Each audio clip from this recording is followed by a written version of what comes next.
Malaysia calling visa ও medical March মাসে চালু। আবেদন করতে পারবে শুধু ৩ ধরনের ব্যক্তি। বড় সতর্কতা। মেডিকেলে বাদ পড়লে করণীয় কি?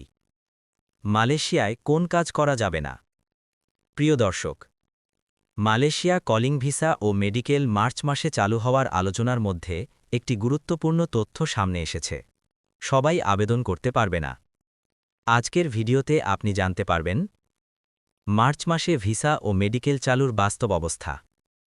কোন ৩ ধরনের ব্যক্তি আবেদন করার সুযোগ পাবে? বড় সতর্কতা। কোনো ভুল করলে আবেদন বাতিল হতে পারে। মেডিকেল টেস্টে বাদ পড়লে কি করবেন? মালয়েশিয়ায় গিয়ে কোন কাজগুলো করা সম্পূর্ণ নিষিদ্ধ। ভিডিওটি শেষ পর্যন্ত দেখুন, কারণ মাঝখানে আবেদন যোগ্যতার গুরুত্বপূর্ণ বিষয়গুলো বিস্তারিতভাবে ব্যাখ্যা করব। নিয়মিত আপডেট পেতে চ্যানেলটি সাবস্ক্রাইব করে পাশে থাকুন। চলুন এখন মূল আলোচনায় প্রবেশ করি। মালয়েশিয়া সরকার মার্চ মাস থেকে কলিং ভিসা ও সংশ্লিষ্ট মেডিকেল কার্যক্রম পুনরায় চালু করার প্রস্তুতি নিচ্ছে বলে প্রশাসনিক সূত্রে জানা গেছে। তবে নতুন নিয়ম অনুযায়ী আবেদন প্রক্রিয়া সীমিত ও নিয়ন্ত্রিত কাঠামোর মধ্যে পরিচালিত হবে। আবেদন করতে পারবে যে ৩ ধরনের ব্যক্তি। নতুন নির্দেশনায় সম্ভাব্যভাবে অগ্রাধিকার পাবে প্রথমত, যাদের বৈধ নিয়োগকর্তার অনুমোদিত কলিং লেটার রয়েছে; দ্বিতীয়ত, পূর্বে মালয়েশিয়ায় বৈধভাবে কাজ করে দেশে ফিরে এসেছে এবং কোনো আইনি জটিলতা নেই; তৃতীয়ত, দক্ষতা বা কারিগরি প্রশিক্ষণপ্রাপ্ত শ্রমিক, যাদের নির্দিষ্ট সেক্টরে চাহিদা রয়েছে।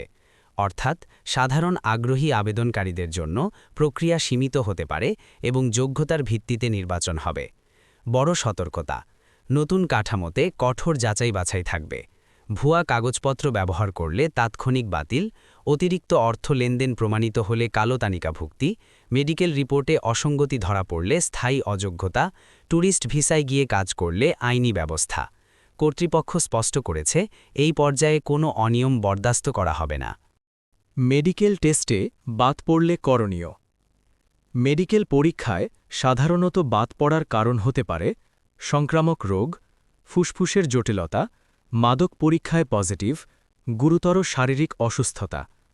যদি কেউ মেডিকেলে বাদ পড়েন, প্রথমে রিপোর্ট সংগ্রহ করুন। ভুল বা অসঙ্গতি থাকলে রিভিউয়ের আবেদন করুন। প্রয়োজনে চিকিৎসা নিয়ে সুস্থ হওয়ার পর পুনরায় আবেদন করুন।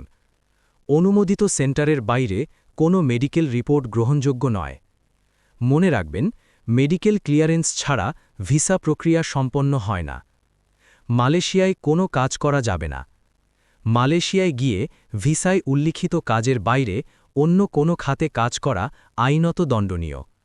নিষিদ্ধ বিষয়গুলোর মধ্যে রয়েছে ভিসা পরিবর্তন না করে কাজের সেক্টর বদলানো, অনুমতি ছাড়া কোম্পানি পরিবর্তন, অবৈধ ব্যবসায় জড়িত হওয়া, অবৈধ অবস্থানে কাজ চালিয়ে যাওয়া, স্থানীয় আইন অমান্য করা, আইন লঙ্ঘন করলে জরিমানা, কারাদণ্ড বা দেশে ফেরত পাঠানোর ঝুঁকি থাকে।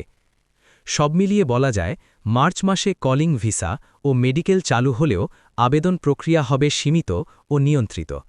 যোগ্যতা নিশ্চিত করুন, কাগজপত্র প্রস্তুত রাখুন, স্বাস্থ্য পরীক্ষা সম্পর্কে সচেতন থাকুন এবং অনুমোদিত প্রক্রিয়া অনুসরণ করুন। বিদেশে যাওয়া শুধু সুযোগ নয়, দায়িত্ব। তো বন্ধুরা, এই ছিল আজকের ভিডিও। দেখা হবে পরবর্তী কোনো ভিডিওতে। ততক্ষণ পর্যন্ত ভালো থাকবেন, সুস্থ থাকবেন। ধন্যবাদ সবাইকে।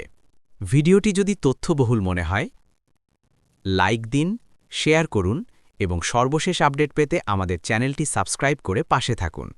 ধন্যবাদ সবাইকে।